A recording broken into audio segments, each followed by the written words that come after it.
विधाता की ओर से इंसान को दो वरदान मिले हुए हैं, एक साहस और दूसरा धैर्य। इन दोनों वरदानों के साथ इंसान जिस काम में भी संलग्न हो जाता है उसमें कुदरत की ओर से हजारों गुना सहायता उसे मिलती है। सांसारिक प्रेम या लटक में सफलता पाने के लिए भी इंसान यदि दृढ़ता पूर्वक लग जाता है तो उसमें भी कुदरत उसकी आश्चर्यजनक सहायता करती है। जैसा कि फरहाद ने श्री को पाने की इच्छा से अपने दृढ़ संकल्प और अथक परिश्रम के द्वारा असंभव काम को भी संभव बना दिया। अपने प्रयासों द्वारा वह पहाड़ को चीरकर नहर दूसरी तरफ लाने में भी सफल हो गया। इसका इतिहास साक्षी है कि वह पहाड़ पर जब तेजे से एक चोट लगाता था तो प्रकृति की तरफ से हजारों तेजे उस पहाड़ पर चोट किया करते थे।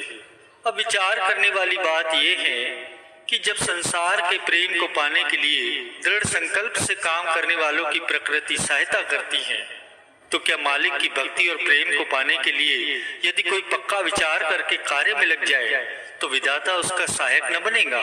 यदि कोई कहे कि संसार में संसारियों की संगति में रहते हुए गुरु को वीडियो लाइक करना, सब्सक्राइब करना प्लीज़। गुरु को ये वीडियो आप पूरी देखनी है। वीडियो आप छोड़ देते हो बीच में, आपको पूरी वीडियो देखनी चाहिए, तभी आपको समझ में आएगा। वीडियो लाइक करना, सब्सक्राइब करना, कमेंट में लिखना जय श्री दयानंद। मनुष्य को आत्मदृष्टि मिल जाए ये तो असंभव है।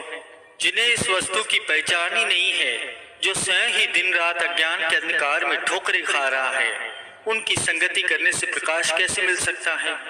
रात्रि के पक्षियों को देखो, जैसे उल्लू और चमगादड़, इनको प्रकाश बिल्कुल भी अच्छा नहीं लगता। रोशनी में आना ये पसंद ही नहीं करते। उन्हें सूर्य भी अच्छा नहीं लगता। इसी प्रकार संसारी लोग जिनके चित्त में विषय वासनाओं और भोगों के विचार धसे हुए हैं, उन्हें इनके अलावा और कुछ भी नहीं सोचता। फिर उनकी संगति में रहने वाला इंसान कब प्रकाश में आ सकता है? ज्योति का साक्षात्कार तो तभी होगा जब वह सत्पुरुषों की संगति में आएगा। संत सहजो बाई जी अपनी वाणी में कथन करते हैं कि सहजो दुर्लभ पाइए सत्संगत में ठोर।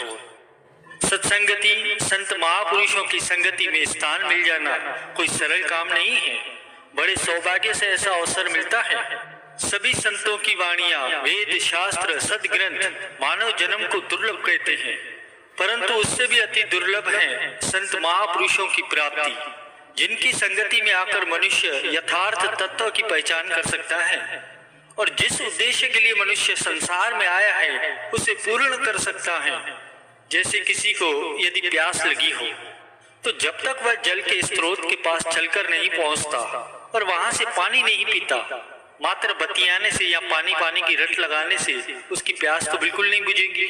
इसी प्रकार किसी की जेब में यदि चंदन की लकड़ी पड़ी है, जब तक वह लकड़ी उसके सिर दर्द को तब तक दूर नहीं कर सकती जब तक वो उसे घिसकर अपने मस्तक पर नहीं लगाता। ठीक इसी प्रकार जब तक भजन अभ्यास की साधना नहीं की जाएगी तब तक मनुष्य के घट में रोशनी नहीं हो सकती और न ही वह अपने ध्येय को पूर्ण कर सकेगा। पूरा लाभ तो मनुष्य तभी उठा सकता है जब वो भजन अभ्यास की साधना में बैठेगा। इस बहुमूल्य समय को व्यर्थ की बातों में नहीं बिताना चाहिए। संत महापुरुष फरमाते हैं कि यह अवसर दुर्लभ महा नित पाया नहीं जाए, जो अब के चेतो नहीं पछतावा रही जाए। सुरती की धारा जगह जगह बटी हुई है। यह माया के पदार्थों में, सांसारिक संबंधों में, बंधु बांधवों में, शारीरिक इंद्रियों के विषयों में और संसार की मान प्रतिष्ठा को पाने में बिखर गई है। इसी कारण तो मनुष्य व्याकुल हो रहा है, परेशान हो रहा है। कभी खुशी तो कभी गम का बोझ सिर पर रखे फिर रहा है। इसका कारण क्या है कि जहां जहां सुरती की धारा जाएंगी वैसा वैसा उसका प्रभाव उत्पन्न होगा। अब सुरती की इस बिखरी हुई धारा को एकत्र करना है। जब इसे सब ओर समेटकर एकाग्र करके प्रभु भक्ति में लगा दिया जाएगा तो मनुष्य को पूर्ण विश्राम मिलेगा। इसकी व्याकुलता ही समाप्त होकर सुख शांति में बदल जाएगी। जिस तरह एक सूत के अति सूक्ष्म तार यदि बिखरे हुए हो तो उन्हें एक बच्चा भी सरलता से तोड़ लेता है, परंतु यदि उन सब रेशों और तारों को जमा करके उनका एक रस्सा बना लिया जाए तो वह पक्का और सुदृढ़ हो जाता है। अब इस मजबूत रस्से से यदि हाथी को जकड़ा जाए तो वह भी स्वयं को मुक्त करने के लिए उसे तोड़ नहीं सकता। यही हालत मनुष्य की सुरती की है। सुरती की धारा अलग अलग स्थानों पर बटी हुई है, बिखरी हुई है। वह सूत के सूक्ष्म रेशों की तरह दुर्लभ है और उसमें वो शक्ति नहीं है। यदि सुरती की इन सूक्ष्म धाराओं को एक स्थान पर एकत्र कर लिया जाए तो इसमें असीम शक्ति पैदा हो जाएगी। सुरती के बिखरे होने से मानव निर्बल है, दुखी है। सुरती को एकाग्र कर लेने से वह शक्तिशाली और सुखी बन सकता है। गुरुवाणी में कथन आता है कि हे जीव, संपूर्ण विचारों को एक ओर रखकर केवल एक प्रभु का ही ध्यान अपने मन में बसा। अपने अहंकार को छोड़कर अपना सर्वस्व उसी परमात्मा का समझ। जो कुछ भी तेरे पास है उसे ईश्वर की धरोहर समझकर प्रयोग मिला, परंतु इनमें अपने चित्त को न अटका।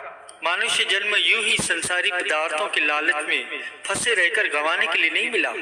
ये जन्म और समय दोनों ही बहुत ही मूल्यवान है। इनसे बहुमूल्य वस्तु की प्राप्ति करनी चाहिए। वह अमूल्य वस्तु केवल एक प्रभु की भक्ति है, प्रेम है। इससे बढ़कर और कोई भी अमूल्य निधि नहीं है। इसलिए विवेकशील सदा प्रभु भक्ति और प्रेम के याचक बने रहते हैं। महाभारत में प्रसंग आता है कि दुर्योधन और अर्जुन दोनों ने जब भगवान श्री कृष्ण के पास जाकर उनसे सहायता की याचना की तो दुर्योधन ने युद्ध का सामान, सेना और शस्त्रों की मांग की, परंतु वहीं अर्जुन ने केवल भगवान को ही मांगा। दुर्योधन ने असत वस्तुओं का आश्रय लिया तो उसका परिणाम क्या हुआ? न तो उसे संसार में प्रतिष्ठा मिली और न ही उसका परलोक संवरा। अर्जुन के सारथी बने भगवान ने अर्जुन को ही विजयी बनाया। भक्तिमती मीरा, भक्त ध्रुव, भक्त प्रहलाद, संत रविदास जी जिन्होंने सच्चे नाम की ओट ली, उनके नाम इतिहास में सदा उज्जवल है और प्रलय काल तक उज्जवल रहेंगे। बालक ध्रुव ने सच्चे नाम का सहारा लिया था। उसी नाम के प्रताप से वो घोर जंगल में भी निर्भय होकर प्रभु ध्यान में लीन रहता था। यह हकीकत है कि जो भी किसी की शरण में चला जाता है उसे उसकी लाज रखनी ही पड़ती है। सच्चे मालिक की ओट लेकर उसी पर भरोसा रखकर जो उसी का सहारा ले ले तो फिर क्या उसे कोई कमी रह सकती है? कदापि नहीं। संसार चाहे उन्हें कितने भी कष्ट दे दे तो भी उनका कोई बाल भी बाका नहीं कर सकता। जीव को अपना जीवन निर्वाह करने के लिए किसी न किसी का तो सहारा लेना ही पड़ता है। अब ये विचार करें कि कौन सा सहारा लेना उचित है, सही है। वह कच्चा सहारा क्यों पकड़ा जाए जिससे न लोक बने न परलोक संवरे? इससे तो सच्चे मालिक का सहारा क्यों न लिया जाए जिससे मनुष्य को स्थान स्थान पर हाथ न फैलाना पड़े? परम संत श्री कबीर साहब जी अपनी वाणी में कथन करते हैं कि सब आए उस एक में, डार पात फल फूल, अब कहो पाशे क्या रहा, गही पकड़ा जब मूल। एक के सादे सब सदे, सब सादे सब जाए, जो गही सेवे मूल को, फूले फले अगाए। प्रकृति का ये नियम है कि हर पत्ते पर पानी डालने की अपेक्षा सीधा जड़ को ही जल देने से वृक्ष भी हरा रहता है और उसके पत्ते और डालियां भी हरी रहती हैं। इसी तरह जो मनुष्य जगत की फानी वस्तुओं और संबंधों को छोड़कर सत वस्तु का आश्रय ले लेता है उसके दोनों लोक संवर जाते हैं।